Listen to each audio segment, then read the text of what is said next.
Nearly every day, every week of our life gives the devil a chance to hurt us. And also, we can hurt each other. Many people are wounded, and we worship not only to really be together, but very importantly to find healing in the Lord's name.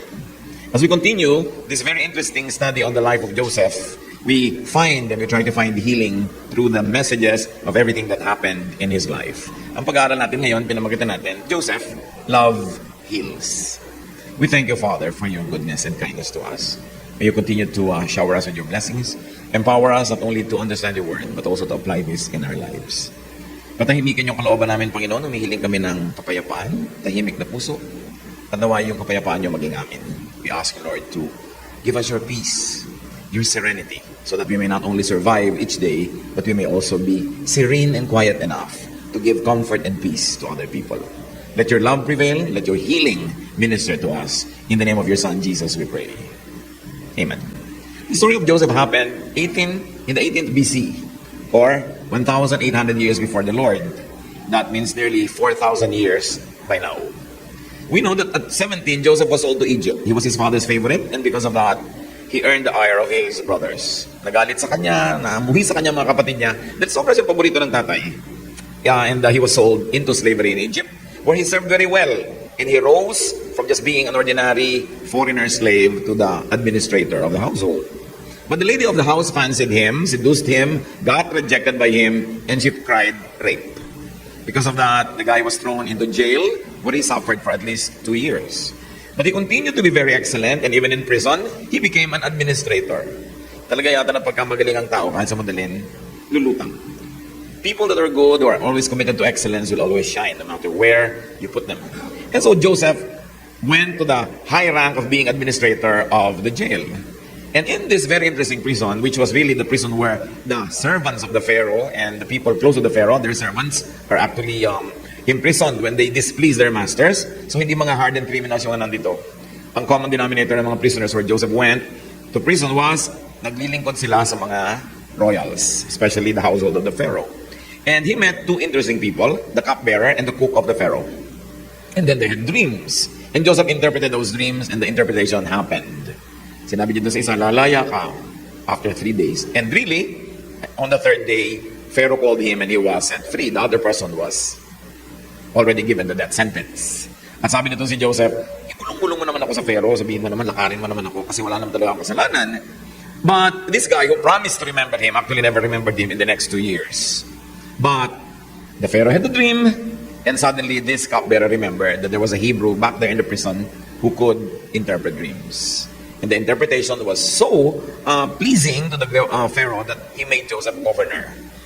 Alam natin yung kwento, pero mabuti na lang binabalik-balikan. No? Ang panaginip niya ng Pharaoh, nung in-interpret, there will be 7 years of plenty, and then followed by 7 years of famine.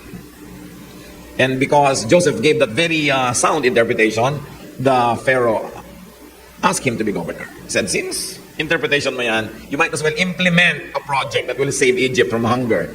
At maganda yung pinlano niya. 7 years, they taxed the people 20% of their gross harvests. And they were able to have a lot of stockpile of food.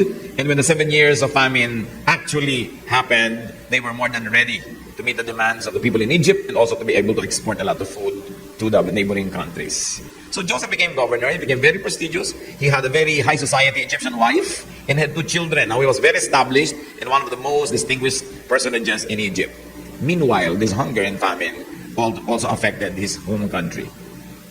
At naalala ng mga tao doon, oo nga pala, sa Egypt maraming pagkain. And so, the brothers of Joseph who sold him into slavery made a journey to Egypt to buy food. At doon, na-meet nila si Joseph who was already the governor. Hindi nila alam na yun ang kapatid nila. Because Joseph was speaking to them through an interpreter. Wala silang idea. They were clueless. That the brother they sold to slavery, yung inapi-api nila, kinawawa nila, binatok-batukan nila ng brother was now the governor that they were kneeling to. So nalaman nitong si Joseph na yung buhay pa ang tatay niya after all those years. At yung kapatid niya na bunso, na paborito niya, ay buhay pa rin. Pero naiwan dun sa Canaan, hindi kasama ng 10 magkakapatid na bibili ng grain. So he arranged that this youngest brother be brought to him. And the story continues. But what's interesting are the details of how Joseph handled himself facing his brothers who did not recognize him. So let's read on. Genesis 43. I'll be reading from the Contemporary English Version. So, sabi ni Joseph, iwan niyo muna yung isang kapatid niyo dito. Ikukulong ko dito kasi siguro spies kayo, no? Nagmamanman lang kayo dito sa aming kingdom. Pero sabi lang, hindi, buong pamilya nga po kami. May iwan pa kami bunsong kapatid doon sa bahay namin. Bueno, kunin niyo yung bunso na yun para mapatunayan ko na totoo ang kwento. Iwan niyo muna yung isa dito, umuwi na kayo, dali niyo yung mga grain, ibalik niyo dito yung bunso. Pag nakita kong totoo, papawalan ko na rin ito. Ang totoo, gusto lang niya makita si Benjamin. Si Benjamin kasi na bunsong kapatid ni Joseph, at si Joseph ang buong magkapatid. Jacob had 12 children by 4 women. Dalawa doon asawa niya, yung isa hindi niya gusto, yung isa gusto niya. Kasi yung panganay mo na ipapakasal, so nanuyo siya ng nanuyo sa magulang, pero pinakasal mo na yung panganay, ang gusto niya yung bunso. So, tsaka pala niya ngayon nakuha yung bunso. Tapos, according to the custom of the time, nagkaroon pa siya ng anak ng dalawang maids, ng dalawang magkapatid na yun. Kaya apat na nanay ito, ang gulo, no? Yung mga iba nga sa atin, dalawa yung nanay, ang gulo na eh. Ito, apat. Isa yung tatay. Usually, pag maraming tatay, isang nanay, mas tahimik. No? Kasi yung nanay ang nagmamanage ng bahay. Pero pag yung tatay ang maraming iba't ibang mga asawa dyan, ang gulo-gulo ng mga anak niya, hindi na mamanage. And this happened in this household. Now, Benjamin had the same mother as Joseph. Sila yung magkapatid na buo. At yun yung naiwan sa tatay. Favorite kasi ni Jacob, si Benjamin at saka si Joseph. Kasi gusto niya talaga yung nanay nila, si Rachel. So, pag gusto yung nanay mo, nagiging paborito ka. This favoritism actually drove a wedge among these children. And there was horrible favoritism in this family. It was nearly a dysfunctional family, like most of the patriarchal families in the Old Testament. No? Kaya kung huwag natin silang tutularan, let us learn from their mistakes. So sabi niya, okay, dalhin niyo dito si Benjamin. Pag nakita ko, papawalan ko na ito isang kapatid niyo. Nung sabihin nila sa tatay niya, nalungkot na naman yung tatay. Sabi, isa na lang na pinakapaborito anak dito. Paano kung mawala na naman yan tulad ni Joseph? You know the story that the brothers deceived their father? That when they sold Joseph to slavery when Joseph was 17, sabi nila, nawala, ito lang yung damit, puro dugo. And the father was led to believe that Joseph was actually slain by wild beasts, that they couldn't find his body. So all along the father thought that Joseph was dead. But the brothers knew. At least the 10. Genesis 43, 1-2. The famine in Canaan got worse until finally Jacob's family had eaten all the grain that they had bought in Egypt. So Jacob said to his sons, go back and buy some more grain. So nakikita dito, ang lakas ng loob nilang bumili. Go back and buy some more grain. Nakabili na sila once, naiwan yung isang kapatid doon na deposito nila until they bring Benjamin to Egypt, that brother will be imprisoned there. But naubos na rin yung binili nila. Moral lesson agad-agad, first sentences pa lang. Paano kung dumating sa family nyo ang ganitong mga needs? Meron ba kayong pambili? Do your best, brothers and sisters, to always have funds na mabubunot nyo in times of needs. Dapat marunong tayong maghanap buhay, marunong tayong mag-ipon, so that when times come, when there will be needs, meron tayong naipon at hindi natin pinupuntirya yung naipon ng mga kamag-anak natin. O kaya yung naipon ng mga kaibigan natin. So ang lakas ng loob niya sa akin, go back and buy. It's so nice when you just like to buy and you have money to buy with. That's why people have to be productive. People have to work hard and work smart so that they'll be able not only to sustain their needs, but also to produce surplus. If not for your needs, then probably for the needs of others who are close to you. Let's continue, 3-6. Judah replied, the governor strictly warned us that we would not be allowed to see him unless we brought our youngest brother with us. If you let us take Benjamin along, we will go and buy grain, but we won't go without him. Jacob asked, why did you cause me so much trouble by telling the governor you had another brother? Oo nga naman, ba't yung pa ba ikinuwento-kwento na may isa pang nakitira dito? Pinapatawag tuloy. At alam natin yun, more talk, more mistake. Pag ang tao masyadong madaldal na sasabit lagi sa gulo, minsan hindi na necessary yung sinasabi natin, sinasabi pa natin, napapahamak tuloy kung hindi tayo yung marami. Verse 7, they answered, he asked a lot of questions about us and our family. He wanted to know if you were still alive and if we had any more brothers. All we could do was answer his questions. How could we know he would tell us to bring along our brother? Oo nga naman, malay ba namin, pati yung kapatid namin nananahimik dito sa Canaan, papapuntahin pa sa Egypt. That's the point. You never know. Information you keep empowers you. Divulge information disempowers you. Pag may alam ka na nasa loob mo lang, ikaw pa ang amo ng impormasyon na yon. Pero oras na pinawalan mo na, ikaw na ang alipin. That's why you have to be very careful about what you say. What you say can get you committed and can get you into tight places. So do not talk needlessly. Genesis 43, 8-14. Then Judah said to his father, Let Benjamin go with me, and we will leave right away so that none of us will starve to death. I promise to bring him back safely, and if I don't, you can blame me as long as I live. If we had not wasted all this time, we could have already been there and back twice. Their father said, if Benjamin must go with you, take the governor a gift of some of the best things from our country, such as perfume, honey, spices, pistachio nuts, and almonds. Also take along twice the amount of money for the grain, because there must have been some mistake when the money was put back in your sacks. Take Benjamin with you and leave right away. When you go in to see the governor, I pray that God All-Powerful will be good to you, and that the governor will let your other brother and Benjamin come back home with you. If I must lose my children, I suppose I must. Jacob was already advanced in years. He was already quite old. And he was still nurturing this pain in his heart because he lost his favorite son. Hindi rin siya siguro sobrang naniwala na wild animals kasi ayaw niyang pagtiwalaan itong mga iba niyang anak eh. Kasi may duda rin siguro siya na pahamak itong si Joseph because of these brothers. At ayaw niya ipagkatiwala.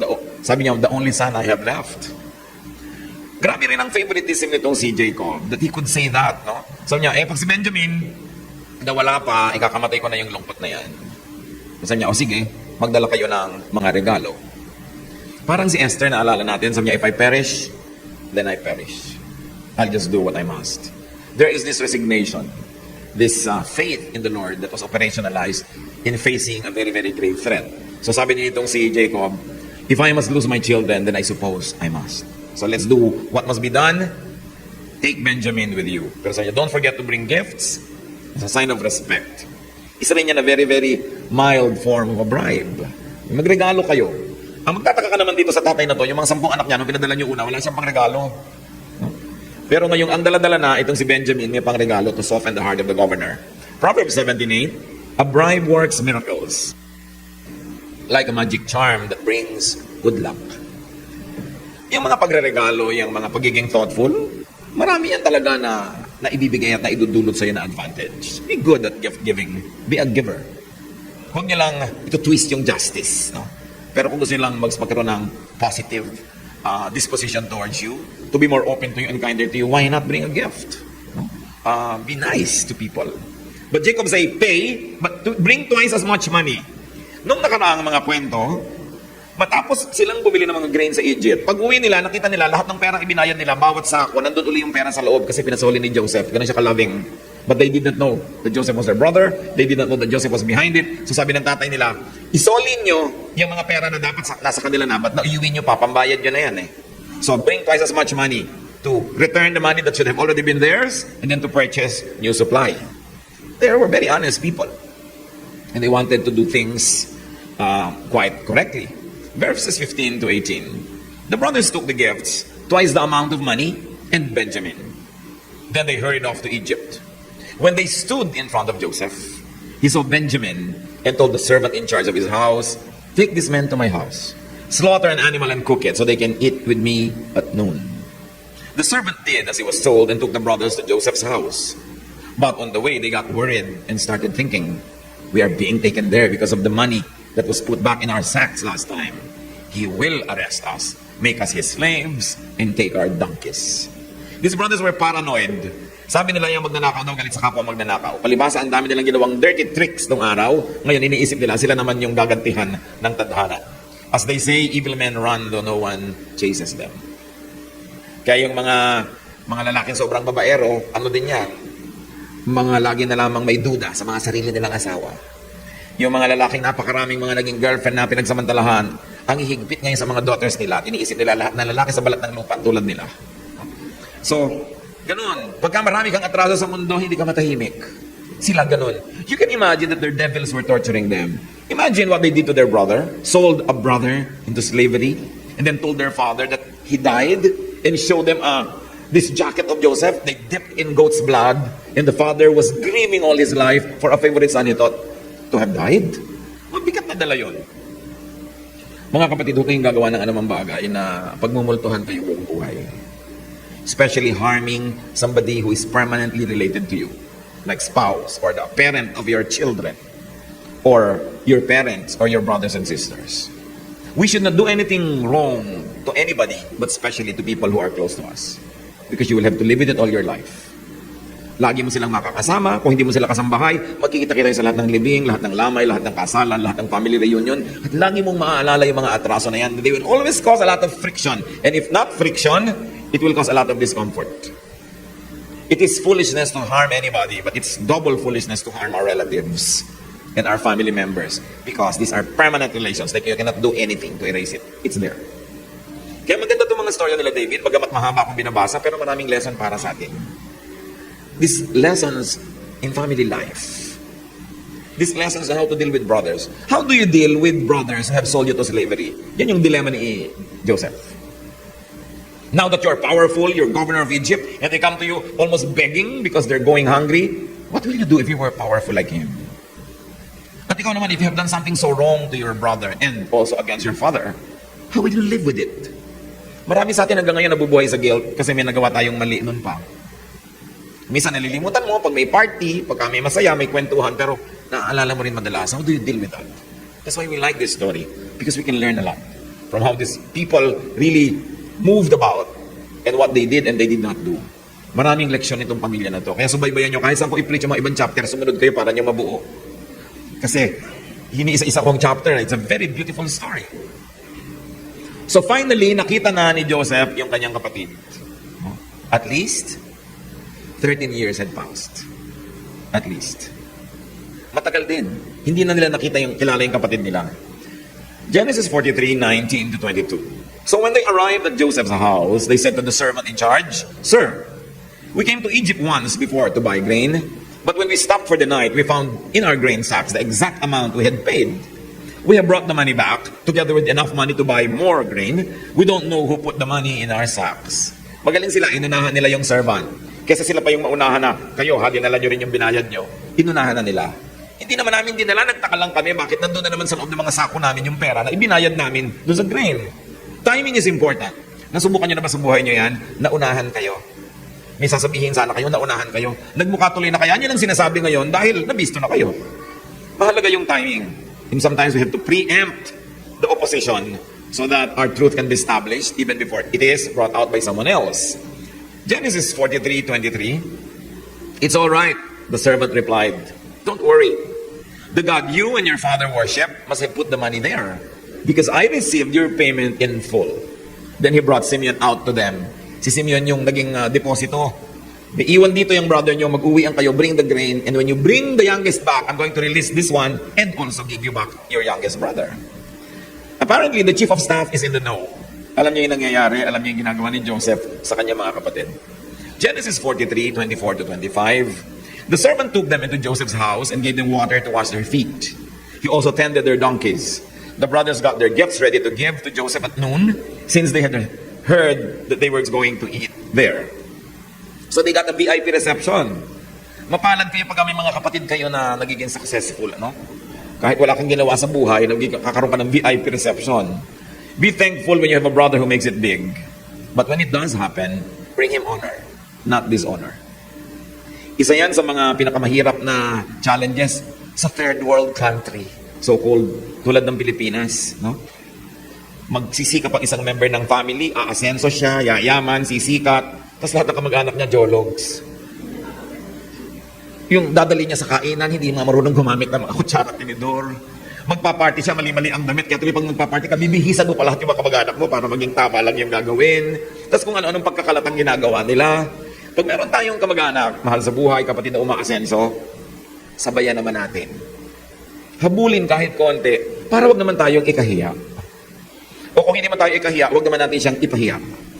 Bihirang-bihira yung family na may asenso na sikat na miyembro, tapos lahat sila pare-parehong accomplished. Usually siya lang yun. Tapos siya lahat yung nagtataguyod sa lahat, siya lahat yung taya, sa lahat yung tagagastos. Mahirap umasenso pag marami kang bibit-bitin na mga pabigat. Kaya napakabait nitong si Joseph, ibang klase. In spite of what his brothers had done to him, he was very caring and tender, though he had not revealed himself to them yet. Pag lalo tayo galing sa isang mahirap na background, make something of yourself. So you can give your brothers a treat.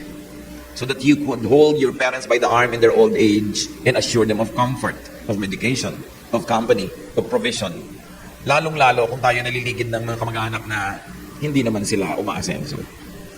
Yan talaga ang isang challenge na unique to countries and cultures like ours. Hindi naman kasi uso sa atin yung sumikat ka, yumaman ka, kalimutan mo na lang yung kamag-anak mo eh.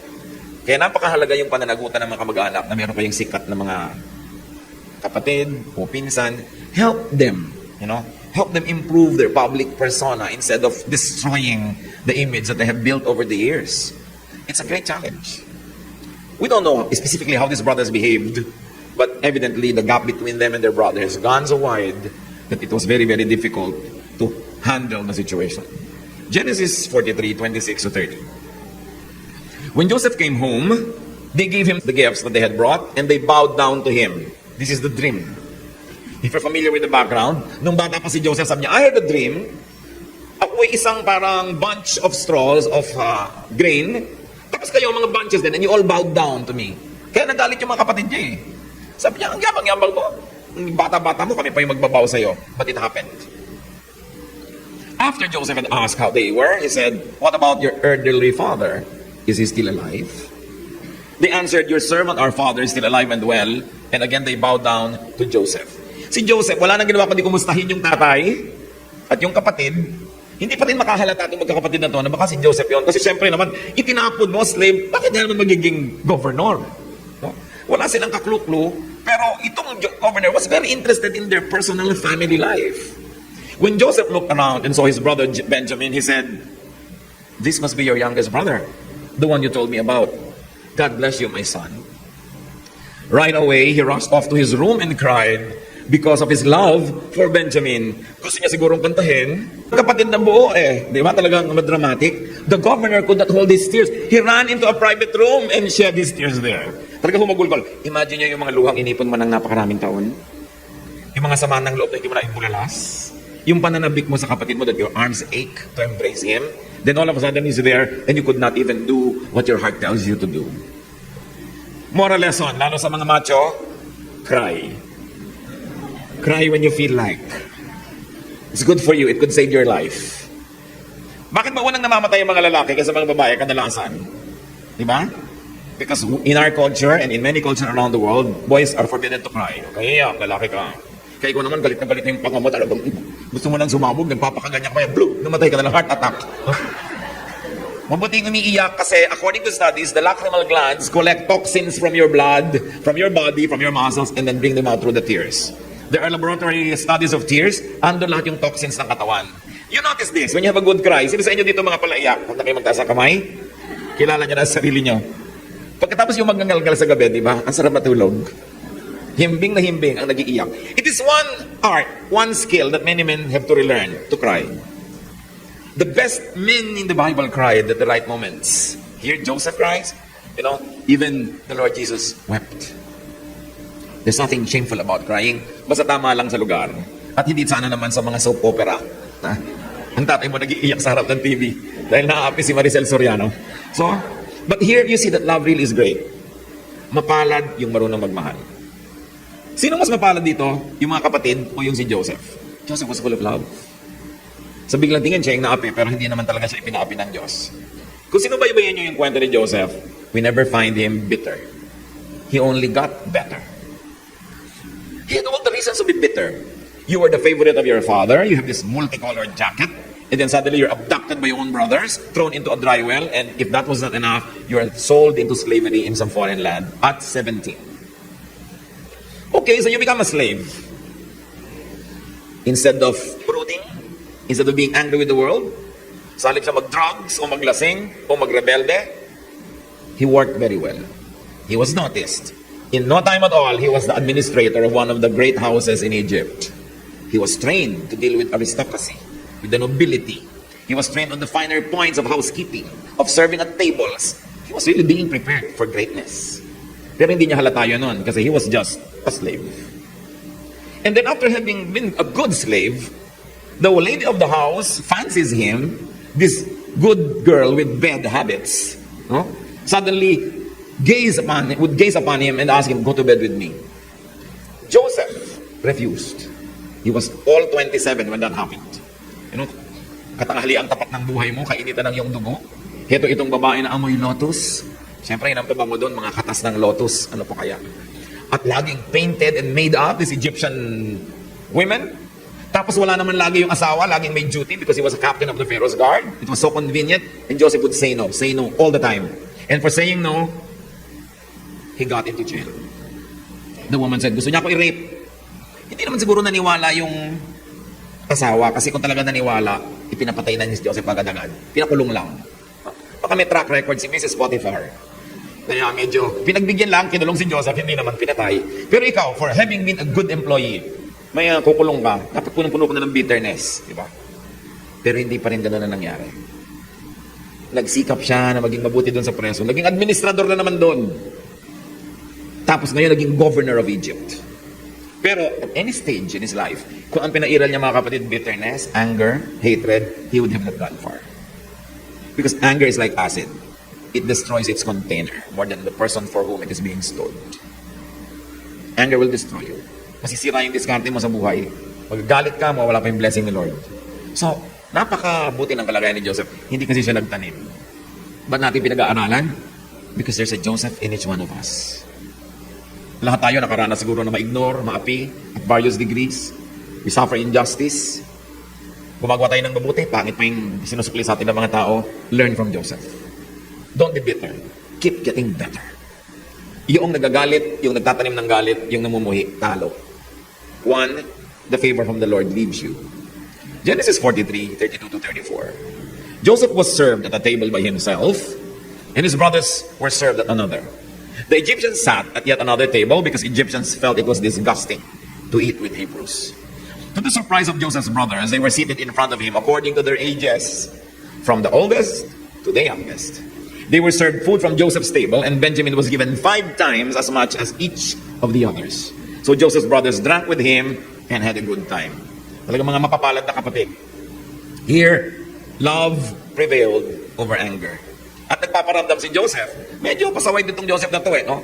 In-arrange niya yung mga kapatid niya, ang seating arrangement according to age. Parang si Gloria Diaz nung lumaban sa Miss Universe ng 1969. Natatandaan nyo? Marami kasi siyang kapatid, 10 or 12 yata. Tinanong ng MC, Miss Philippines, you have 10 or 12 brothers and sisters. Can you name them all now? Alam niyo yung sabi ni Gloria Diaz? Alphabetically or by age? Nawala ng voice yung MC. Sabi niya, any which way you like, Miss Philippines. So ito naman, inayos niya by age. Nagtataka yung mga tao, ba't ganito yung arrangement namin? It was Joseph, no? His sense of humor. So Joseph was able to do good to his brothers because of his love. Meron ba kayong mga kapatid? Ang tanong, mahal niyo ba? Yung pagka nakita niyo, matagal yung hindi nakita, nakita niyo doon, yung mapapaiyak pa kaya kayo? Kuminsan pag nakakita ka ng mga magkakapatid na sobrang magmahalan, halos mainggit ka kasi ang sarap. No? Pero syempre, may premium yung pagmamahal. May cost yan. But it's always nice to love our family members. His love empowered him to forgive them even before they met him face to face. Nung unang dumating sa Egypt ang magkakapatid nito, hindi natin alam kung sinasadya ni Joseph yon, pero maaaring nabigla din siya. Pero bakit hindi siya nagiganti? Kasi matagal na niyang pinatawad. Kayo ba may galit sa mga kapatid niyo na hanggang ngayon dala-dala niyo pa? Bakit? Kasi nung high school, kayo dapat ang muse ng basketball team, tapos siya yung nakuha. Tapos galit ka sa sister mo all your life. Huh? O kaya yung isang kapatid mo, laging paborito ng nanay mo. Pag meron kayong bangus, kanya yung tiyan, sa'yo yung palikpik. Hindi ba may mga nanay na abnormal, ganun, sobrang may favoritism? Yung obvious na obvious. Tapos yung kanyang kobre kama, canon, sa'yo Bimeg feeds. Dahil may poultry kayo. Ang dami natin kanya experiences. Dala nyo pa ba hanggang ngayon? Kasi kung dala nyo pa, dinala kayo dito ni Lord, kasi iwan nyo na yung dapat dito. You must get on with life. Hindi kayo pwedeng mabuhay na merong itinatanim na galit sa sarili nyong dugo. Maapektuhan yan. Pag magkakaaway kayo magkakapatid, pati mga anak nyo at anak nila, yung magpipinsan, sila man, mamanahin nila yung mga gulo na yan. Hindi na matatapos, generational rifts. We've got to end this. The Lord wants you to be healed. That's why we're going back to this 4,000-year-old story. Kasi ang katotohanan niya hanggang ngayon, totoo pa rin. May mga magulang talaga na hindi marunong magpalaki ng anak. Ngayon, kung kayo yung naging victim ng favoritism, anong gagawin nyo? Magagalit kayo all your life and continue to be victimized? Or you will set yourself free. You will say, okay, that was wrong, the way my parents acted, but I cannot live in the shadow of that mistake. I'll have to get out of that shadow. And the only way to get out of the shadow is to forgive. It's the only way. You may choose not to forgive. Mahirap naman kasi magpatawad. Kaya lang, alam nyo, merong mas mahirap, yung hindi magpatawad. Hirap din lang at hirap. Doon na kayo mahirapan sa tama. It takes a lot of work to forgive, but it also takes a lot of work not to forgive. So if you're going to be tired working, work towards the right direction. Forgive. Ask God to give you the grace. O ngayon, baka may mga magulang naman dito, kayo itong mga pasaway na nanay at tatay. May mga paborito, halatang halata. Bakit mo paborito yung anak mo? Kasi pareho lang kayong may nonal sa noo. Di ba ganyan yung mga magulang, yung mga medyo kamukha mo yung anak na yon, yung pareho kayo ng ugali, sobrang paborito mo na. Now, alam ko, sa loob ng puso ng magulang, lalo't marami anak, hindi mo maiwasan, may itinatangi ka talaga. Huwag mo namang gawing obvious. Kasi may iba ka pang anak. At pag ginawa mo yan obvious, you will destroy those who are not your favorite. You will also destroy your favorite because you would have spoiled this person. And you will destroy your relationship with all your other children. Everybody loses. Pag ginawa ka ng Diyos sa magulang, may assignment ka. Mahalin mo lahat ng anak mo. Huwag ka magtatangi. Ngayon, paano kung iisa yung anak mo? Ilapit mo dapat yan sa mga pinsan. Mayaman ka man o hindi, whether you are rich, and especially if you're not, our family is still our best social security. Kaya iba na yung malapit. Kaya kung iisa yung anak mo, you should invent events para sila magpipinsan, nagbabakasyon together, nagbibiyahe, kumakain together, para sila yung para magkakapatid. Kasi darating ang panahon when the generation of the parents become old and when they die off one by one, who's left to face all the challenges of the world? Ito magkakapatid o magpipinsan. Pananagutan natin at pribileyo ng mga magulang na palaki ng mga anak natin, kasama ang mga kapatid nila at mga pinsan na nagmamahalan sila at nagtutulungan. Sabi nga ni Balagtas, sapagkat ang mundo'y bayan ng hinagpis, mamamaya'y sukat ni bayan ang dibdib. Kailangan marami kang karamay. Relatives and friends divide our sorrow and they multiply our joy. So meron tayong pananagutan din sa isa't isa. Mahalaga yun. Sasandali lang tayo mabubuhay sa mundo. How long will you live on earth? 90? 95? 100? What is that? It's very short. And it's made even shorter when we're angry. Yung mga tawang hindi natin naitawa, mga regalong hindi natin naibigay o natanggap, mga parting hindi natin napuntahan o hindi natin inorganize, bawas lahat yon sa quality of our life. Kaya mahalaga marunong ka magpatawad. So balik tayo, sino kaya dito yung mga biktima ng favoritism? Patawad na kayo ngayon. Tama na. Nahirapan na kayo, baka nakaganti na kayo, nakapag-ignore na kayo. It's enough.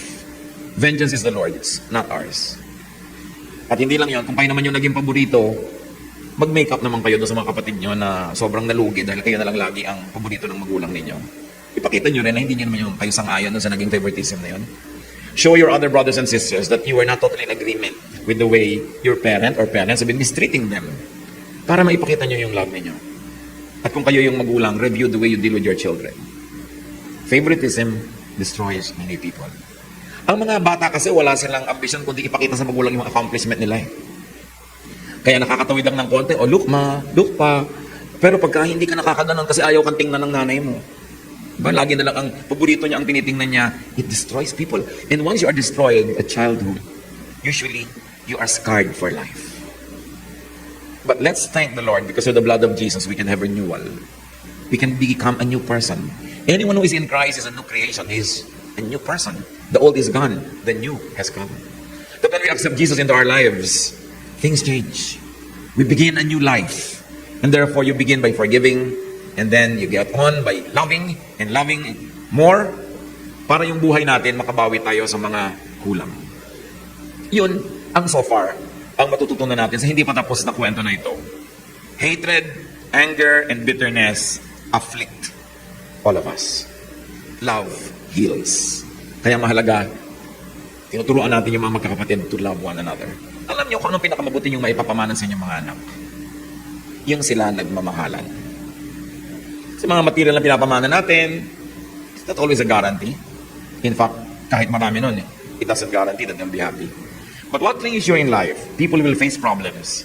These young people who get married, some of them will separate, some of them will divorce, some of them will quarrel with their husbands and wives all their lives. And who do they run to if they don't have a brother or a sister or a cousin or a friend? Kung hindi natin sila naturuan makipagkapwa, makipagmabutihan, sinong dadamay sa kanila sa mga panahon na yun? Kung ang bait-bait ng napangasawa mo pero biglang namatay, nabiyuta ka bigla, sino ka na makakapitan mo habang may libing? Mga kuya mo, mga ate mo, mga anak mo rin. Kung naliligo ka ba sa isang swimming pool, bubuhusan mo yun ng poison yun? No, because you swim in that water. But many people poison their own homes. With favoritism, with unfaithfulness, infidelity, with unkindness. But this is your home. And no matter what, Kahit sa ka man makarating sa buhay mo, yun at yun ang uuwian mong tahanan. So mahalaga, inaayos natin yung family life. Learn from this dysfunctional family. Parents, teach and train your children to love each other. It's one of the greatest legacies that you can give them. And then, as we have said, if you have only one child, connect your solo child to his or her cousins. Or make sure that you guide them to have great and good friendships. It's important to be surrounded by people who are supportive and also people that we support. Elders, model love. Pausuhin ang love sa family. Lalo yung mga elder brothers and sisters, pag naging selfish kayo, naging makasarili, you model selfishness and you model greed, the younger brothers and sisters will copy that. Kaya ang ganda, napakapalad kayo pag ate, kuya, yung mga naunang mga kapatid, ang babae, they set the tone how the family will live. Marami sa atin mga potential maging Joseph. Be good, be excellent, so that you can save your family from hunger and need. Hindi naman ipinadala ng Diyos si Joseph para lang siya ang mag-enjoy mag-isa sa Egypt eh. Pinadala siya doon para kung napatibay na niya yung sarili niya, tutulungan niya yung kanyang mga kamag-anak na nagugutom sa Canaan. Hindi tayo umaasenso para lang sa sarili. Hindi tayo yumayaman o sumisikat para lang sarilinin yung mga benepisyo noon. Mayroon din tayong misyon, mga kapatid natin, mga mahal natin sa buhay. Ngayon, ang dapat nasabihan niyan yung mga nagsasucceed, hindi yung mga lagi nangihingi na, kuya, may mission ka, kaya ka nagsucceed. Hindi ganun. Ang dapat nagsasabi lang yung kuya, mission ko kayo, binovolunteer niya. Pero yung humihingi, wala kayong karapatang sabihin yun. Para nyo i-blackmail yung mga nagsucceed na duty niya ngayon na angatin kayo. As I have said, ang hirap umasenso sa bayan na to kasi ang daming hihila sa'yo papapa. And usually kamag-anak mo yun. Pag meron kayong matagumpay na kapatid, be thankful and respect members of your family who have distinguished themselves. Meron kasi mga pinsan, pag sumikat ka, o kapatid, naging sikat ka, gusto nila ibalik ka doon sa childhood na pantay-pantay lang kayo. Kaya di ba sa pamilya, tuwang-tuwa tayo na, alam mo, kahit sumikat yan, hindi siya nagbago. Pwede bang hindi magbago ang tao? People change. And if you really love somebody, you will respect that change. Sabi mo, ang arte-arte naman itong pinsan ka na ito, naging governor lang, appointment pa tayo ngayon. Natural, kahit kamag-anak ka, makipag-appointment ka, igalang mo yung bago niyang status. Hindi pinipilit mo siyang ibalik na, di ba? Nung araw, naglalaro lang tayo, nung araw yon, nung wala ka pa na-accomplish, ako meron na. Gusto mo ibalik sa dati para tabla lang. Paano magiging tabla? Wala naman nangyari sa'yo. Sa akin, nagsikap ako, nangyari. Respect the achievement. Huwag niyong babaliwalain. Dahil gano'n naman kamag-anak, nung araw, mahirap lang yung mga pinapautang lang namin. Nung araw yon. At minsan ka lang napautang yan, pag sumikat ka na, buong buhay maniningil. Wala nila yung aalalahanin. They pull you down. So mga kapatid, kung meron kayong mga kaibigan dati kakilala, tapos naging star, naging sikat, naging mayaman, igalan niya yung kanyang status. Kung gusto niyo mag-volunteer na bubaba mula sa kanyang tore at puntahan ka, yakapin ka sa harap ng lahat, okay lang. Pero kung hindi, don't jump into this presence and say, remember me? Alam niyo ba yun? Yung hindi niyo nakikita ang tagal-tagal, biglang tatalon, remember me? Kung ngayon, ano kayang pagsisinungaling ang gagawin ko para nito ma-embarrass? Hayaan niyo siya mag-volunteer. Respect achievement. Help and encourage and contribute to his or her continuing success. So all in all, let love, not hate, win. Meron ba kayong hinanakit sa magulang nyo? Sa mga kapatid? We will pray. I like you to surrender that to the Lord right now. Ikaw din ang lugi pag lagi mo yung dala.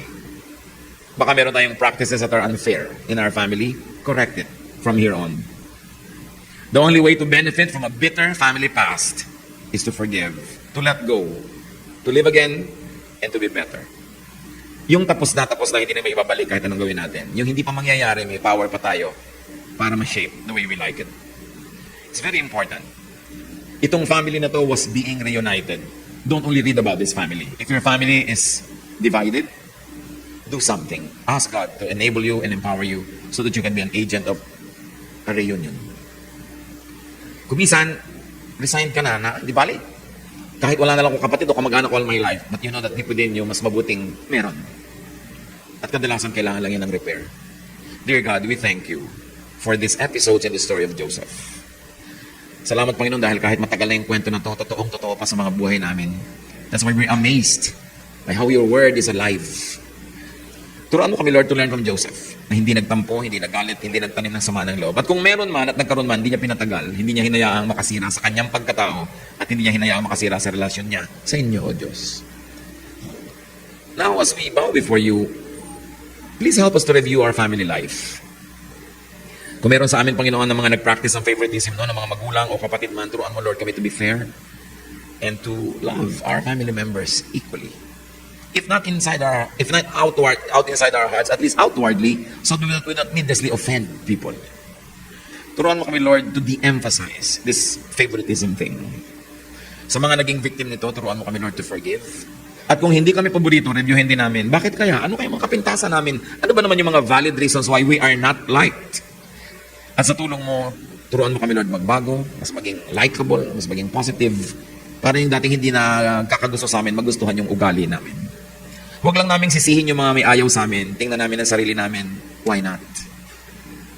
And if we found ourselves, oh God, to be manufacturers of our own sorrow, to be responsible for not having become favorites of others, teach us to improve our personalities. Turo mo sa amin, Panginoon, kung paano itutuwid ang mga nakaraan na. At ngayon, sa lahat ng hindi naging fair sa amin, ng api na nakit, Lord, give us the power now to forgive. Mga kapatid, let's continue to bow before the Lord in silence. And I like you to think of people that have hurt you. People who have caused discomfort or pain. People who should have been fair but were not.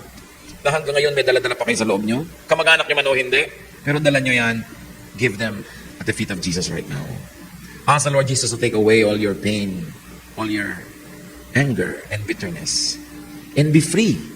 And be relieved.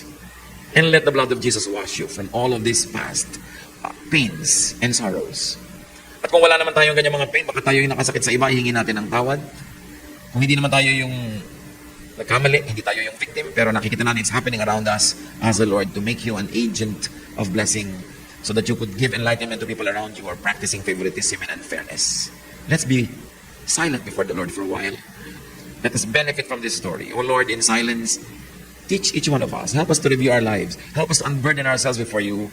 We surrender all pain and sorrow and all anger and bitterness. And we also seek your forgiveness if we are the reason for people's pain. If we had damaged feelings and personalities.